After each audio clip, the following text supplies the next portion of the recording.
అను నేను ఆంధ్రప్రదేశ్ ప్రభుత్వ ఉత్తర్వులు నెంబర్ 509 తేదీ 23/6/2005 అనుసరించి వ్యవసాయ మార్కెట్ కమిటీ కురుపాంనకు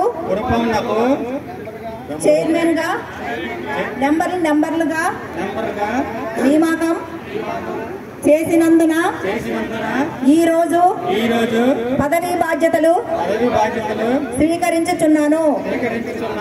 ఈ రోజు నుండి ఆంధ్రప్రదేశ్ వ్యవసాయ ఉత్పత్తులు మరియు పశుగణములు మార్కెట్ చట్టము నియమములు మరియు బైలాలకు లోబడి నిర్భయముగా నిజాయితీగా నిష్పక్షపాతముగా రాగద్వేషాలకు అతీతముగా నా యొక్క విధులను నిర్వహించుతానని మనస్సాక్షిగా ప్రమాణం చేస్తున్నాను.